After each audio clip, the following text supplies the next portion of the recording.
음식이 지투버리고 우리 서로 사랑해. 친구들 반가워요. 여러분들 한 가지 기쁜 소식이 있어요. 바로 특별하고 축제 같은 예배가 준비되어 있는데요.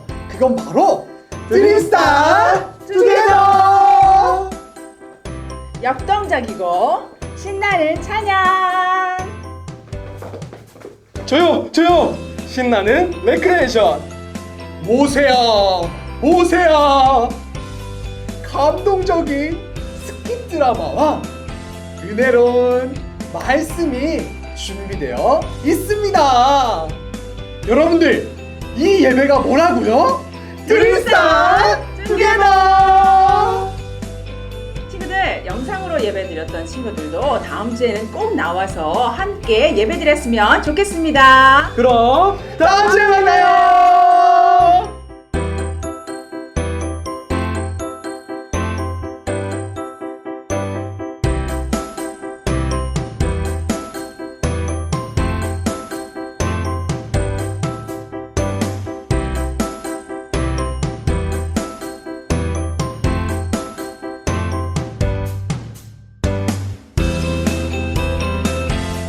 유년, 초등 소년! 드림스타 친구들 보고 싶어요. 친구들 일주일 동안 잘 지냈나요? 여러분, 영상으로 예배드리기 참 힘들죠? 하지만 여러분들 예배 잘 드려줘서 너무너무 고마워요. 그리고 하나님이 여러분의 예배를 기쁘게 받아주실 거예요. 그럼 오늘도 여러분들 영상으로 드려서 힘들 수 있지만 힘내서 집중해서 예배하면 좋겠습니다. 오늘 말씀 제목은 무엇인가요, 전사님? 오늘 말씀 제목은 유일하신 신은 하나님 뿐이에요 라는 제목이에요. 그럼 말씀 속으로 가고! 유년, 초등, 소년부 친구들 모두 반갑습니다. 이제 말씀 속으로 들어가 보겠습니다. 오늘 말씀은 지난주에 이어서 모세 이야기인데요. 지난주를 짧게 요약해보자면 이런 내용이었어요. 80살이 되고 약점이 많던 모세 할아버지에게 갑자기 하나님이 나타나셔서 이렇게 말씀하셨어요. 너 애굽에 가서 이스라엘 사람들을 모두 데리고 탈출해. 이 이야기를 들은 모세 할아버지의 반응은 어땠죠? 그게 무슨 소리예요? 전 못합니다. 안 가요. 라고 했어요. 그래서 하나님은 모세에게 기적을 보여주시면서 하나님이 정말 살아있고 능력 있는 존재라는 것을 보여주셨어요. 하나님의 열심으로 모세를 계속해서 설득하고 안심시켜 주신 거예요. 그래서 모세는 안 된다고 거부하다가 결국에는 그 부르심에 네! 라고 순종했어요. 그리고 오늘 말씀에서는 그 다음 이야기가 이어지고 있는데요. 모세가 하나님에게 네! 라고 순종한 다음 애굽의 왕에게 가게 되었다는 사실을 알 수 있어요. 그냥 양을 돌보면서 목자로 살던 모세 할아버지가 이제는 이스라엘 백성을 대표하는 지도자가 된 거예요. 애굽 땅에서 노예 생활을 하면서 힘들게 살던 이스라엘 사람들을 모두 데리고 탈출해야 되는 그 엄청난 일을 맡게 된 거예요. 모세는 아마 진짜 이게 맞나? 과연 내가 할 수 있을까? 라는 마음이 있었겠지만 하나님이 그렇게 하라고 하시고 도와준다고 하시니 그것을 믿고 의지하며 나아갔어요. 모세가 나는 말을 잘 못하는 사람입니다 하나님 이라고 하니까 하나님께서는 말을 잘하는 네 형 아론을 붙여줄게 라고 해서 아론도 함께 애국 왕 앞에 가게 되었어요. 이때까지는 모세는 이런 생각을 했을 것 같아요. 이걸 정말 믿어도 괜찮을까? 괜히 잘못했다가 애국 왕이 날 죽이진 않을까? 이런 걱정과 두려움이 많았을 거예요. 어쨌든 모세와 아론은 하나님이 말씀하신 대로 애굽의 왕을 찾아갔어요. 그리고는 모세가 애굽 왕한테 이렇게 말했어요. 안녕, 나 모세야. 오랜만이지? 근데 하나님이란 신이 있거든? 그 하나님이 나한테 말했는데 애굽에서 노예로 사는 이스라엘 민족들을 다 데리고 여기서 나가라고 하셨어. 그러니 너는 이스라엘 사람들을 좀 보내줘야겠는데? 그런데 이 말을 들은 애굽 왕은 모세의 말을 순순히 듣고 보내줬을까요? 당연히 아니겠죠. 이게 무슨 뚱딴지 같은 소리야. 하나님? 그게 누군데?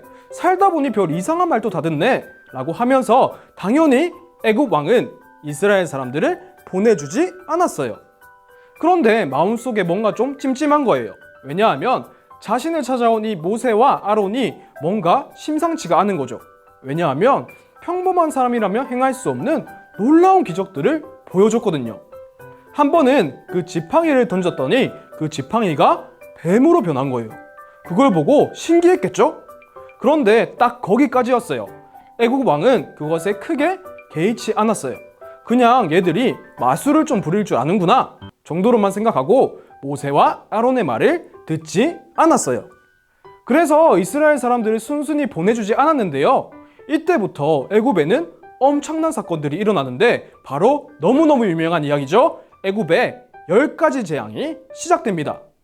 이 10가지 재앙들은 정말 끔찍한 재앙들이었어요. 만약 지금 우리가 사는 곳에 이 10가지 재앙 모두 다 말고 딱 한 가지만 들이닥친다 해도 우리는 너무너무 힘들어질 거예요. 그 10재앙에는 어떤 것들이 있었냐면요. 강이 피로 변하고 정말 징그러운 개구리 그리고 파리, 메뚜기 떼가 막 나타났고요. 짐승들이 갑자기 죽어버리고 사람들의 몸에는 이상한 피부병이 생겼고요. 하늘에서는 우박이 떨어지고 어떤 때에는 3일 내내 빛이 보이지 않아서 깜깜한 어둠 속에서 살아야 했고 가장 끔찍한 것은 아기들이 죽어나갔어요. 무슨 거의 재난영화를 보는 것처럼 너무너무 끔찍한 일들이 애굽 나라에서 한 번도 아니라 10번이나 일어나기 시작한 거예요. 그렇다면 하나님께서는 애굽에 왜 이런 일들을 일어나게 하셨을까요? 단순히 생각하면 애굽 왕이 순순히 보내주지 않으니까 이런 재앙을 내려서 말을 듣게 하려고 그랬다라고 생각할 수 있는데요. 이것도 맞는 말이지만 조금 더 깊게 생각해 보자면 이런 의미도 있어요. 바로 하나님 되심을 보여주기 위해서이다. 오직 하나님만이 우리가 믿고 예배해야 할 유일한 대상이다 라는 사실을 이 사건을 통해서 보여주고 계신 거예요. 예를 들어 첫 번째 재앙은 나일강이 피로 변하는 재앙이었는데요. 나일강은 그 당시 애굽 사람들에게 매우 중요한 강이었어요. 이 나일강이 있기 때문에 애굽은 살기 좋은 나라였는데요. 이 나일강에서 물도 구하고 물고기도 잡고 그랬거든요. 그런데 이 소중한 강이 피로 변해버린 거예요. 그래서 물고기도 다 죽어버리고 물도 구할 수가 없게 되었어요. 지금 우리는 하나님께서 마실 수 있는 물을 굉장히 많이 허락해 주셔서 물 걱정을 하지 않아요. 갈증이 날 때마다 아주 편하고 쉽게 물을 마실 수가 있어요. 그렇지만 이 물이 다 사라진다면? 네, 큰일이 나죠. 우리의 생명이 위험해져요. 그것처럼 지금 애굽 사람들이 마실 수 없는 물을 마실 수가 없어서 아주 위험한 상황에 처하게 된 거예요. 그런데 하나님께서 왜 이 나일강을 피로 만들어 버리셨을까요? 사실 이 나일강은 애굽 사람들의 우상이었어요. 우상이라는 건요, 하나님이 아니라 다른 것을 믿고 예배하는 것을 말하는데요. 애굽 사람들은 이 나일강이 자신들에게 많은 도움을 주니까 마치 신처럼 여긴 거예요. 그런데 하나님은 어떤 분이실까요? 이렇게 다른 우상들을 섬기는 것을 기뻐하지 않으시는 분이에요. 하나님께서는 우리가 오직 하나님만 믿고 예배하기를 원하세요. 그리고 우리가 진짜로 믿어야 할 분, 우리의 예배를 받기에 합당한 분은 정말 하나님밖에 없어요. 그래서 하나님은 보여주신 거예요. 너희가 신처럼 생각하는 저 나일강, 이건 신이 아니야. 이 세상의 신은 오직 나뿐이야. 나는 이 강을 내 마음대로 할 수가 있어. 피로도 변하게 할 수 있고 다시 물로도 변하게 할 수 있는 능력이 있어. 그러니 나일강의 신이 아니라 바로 내가 참된 신이야 라는 사실을 알려주고 계시는 거죠. 또 한 가지 재앙만 더 알아보면 좋겠는데요. 8번째 재앙인 메뚜기 재앙이에요. 앞에서 이미 7번의 재앙을 겪었음에도 불구하고 애굽 왕은 이스라엘 사람들을 보내주지 않았어요. 그래서 이번에는 하나님은 메뚜기 떼가 온 땅을 뒤덮게 하셨어요. 그 수가 얼마나 많았는지 다 셀 수가 없었다고 해요. 생각만 해도 너무너무 끔찍하고 징그러운 것 같아요.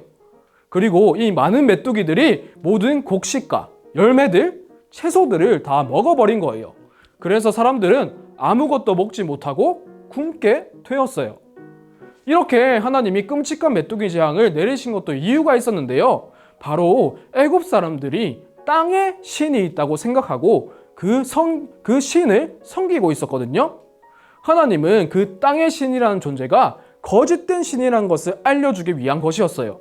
너희가 믿는 그 신, 사실 아무런 능력도 없고 존재하지도 않아. 이거 봐, 내가 메뚜기 떼를 들이닥치게 하니까 이 신은 아무것도 못하잖아?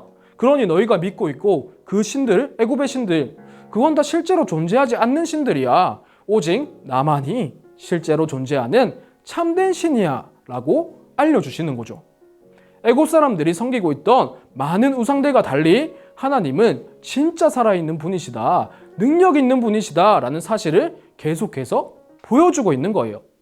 그렇게 총 10가지 재앙이 애굽 땅에 들이닥치게 되는데 그 10가지 재앙이 모두 끝나고 나서야 애굽의 왕은 이스라엘 사람들을 보내줬어요.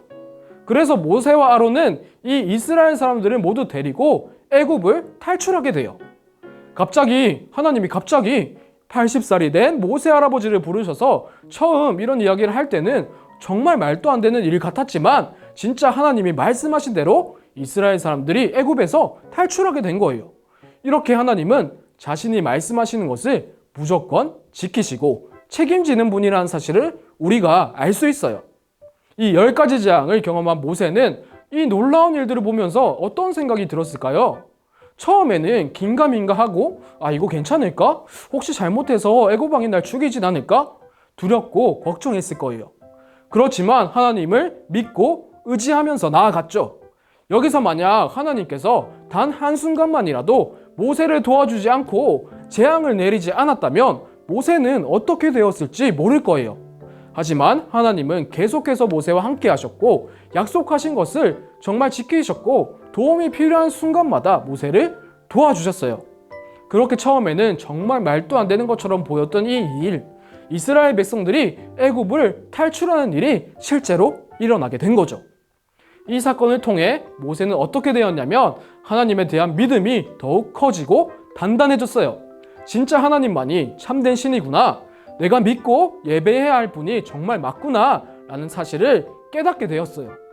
그래서 처음에는 나는 못합니다, 싫어요 라고 했던 모세가 이제는 정말 이스라엘을 멋지게 믿음으로 이끄는 지도자가 되었어요. 그러니 우리 친구들도 이 사실, 정말 하나님만이 참된 신이구나, 내가 믿고 의지해야 하는 유일한 분은 하나님밖에 없구나 라는 사실을 잘 기억하고 마음속에 새기면 좋겠어요. 사실 우리가 잘 아는 십계명에도 이런 말씀이 있어요. 십계명 1계명에서부터 2계명에서는 이렇게 말하고 있어요. 나 외에 다른 신들을 내게 두지 말라, 우상을 만들지 말고 절하지도 말고 섬기지 말라, 이렇게 나와 있어요. 우리는 우상이라고 하면 이런 게 떠오를 거예요. 이 그림은 성경에 나오는 사건인데요. 이스라엘 사람들이 금송아지를 만들어 놓고 그것을 신처럼 섬기고 우상 숭배를 한 모습이에요. 그리고 또 우상 숭배하면 어떤 장면들이 떠오르냐면 물을 떠놓고 빌고 해 뜨는 걸 보면서 빌고 이런 거 있죠. 이런 것들이 떠오르지 않을까 싶어요. 그런데 우상을 섬긴다는 것은 이런 것만을 말하는 게 아니에요. 우상이라는 것은 우리 눈에 보이지 않을 수도 있고 만져지지 않을 수도 있어요. 대신에 우리 마음속에 교묘하게 자리 잡고 있어요. 눈에 보이지도 않고 어쩌면 나는 전혀 모르고 있었지만 나도 모르게 내 마음속에 우상이 자리 잡고 있을 수도 있는 거예요. 그래서 우리는 점검해 봐야 돼요. 내 마음속에 어떤 우상들이 자리 잡고 있는지 그것을 점검해 봐야 되는 거죠. 그 사실을 어떻게 알 수 있냐면 바로 내가 하나님보다 더 믿고 있고 의지하고 있는 것은 없을까? 내가 하나님보다 더 좋아하고 아끼는 것은 없을까? 하는 질문을 해봐야 해요. 우리가 평소에는 이런 생각을 잘 하지 않을 거예요. 그럴 기회가 없을 거예요. 하지만 이 시간 스스로에게 한번 질문해보면 좋을 것 같아요.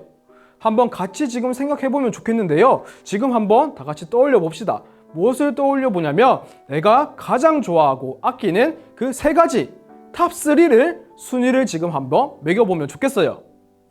네, 다들 생각이 드나요? 그렇다면 혹시 그 순위 안에 하나님이 포함되어 있나요? 만약 그렇다면 너무너무 다행이에요. 그런데 만약 하나님이 3위 안에는 그렇다 치고 심지어 막 100위 안에도 들어있지 않다면 그건 너무너무 슬픈 일인 것 같아요. 하나님이 우리 친구들에게 가장 소중한 분이 되었으면 좋겠어요.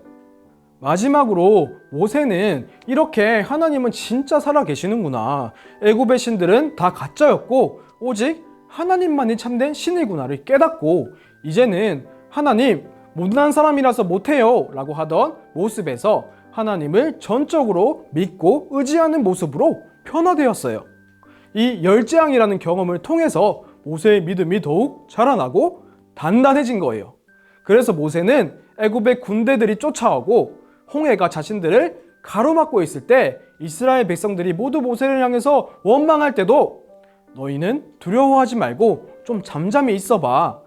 하나님이 우리를 위해서 싸우실 거야. 그러니 그 하시는 일을 지켜봐. 라고 이야기할 수 있었고요. 이스라엘 백성들이 물이 없어서 원망하고 또 먹을 게 없어서 원망할 때마다 모세는 기도하면서 하나님이 일하실 것을 믿고 기다릴 줄 아는 그런 멋진 믿음의 사람이 되었어요. 우리 한안교회 유년, 초등, 소년부 친구들도요. 하나님이 오직 참된 신이라는 사실을 마음 깊이 깨닫고 인정하면 좋겠고요. 그러므로 무슨 재앙이 오든 무슨 일이 닥치든 하나님을 믿고 의지하는 친구들이 되기를 축복합니다. 친구들, 오늘 말씀 잘 들었나요? 그러면 이제 문제 나갑니다. 우리가 가장 믿고 의지해야 할 분은 누구일까요?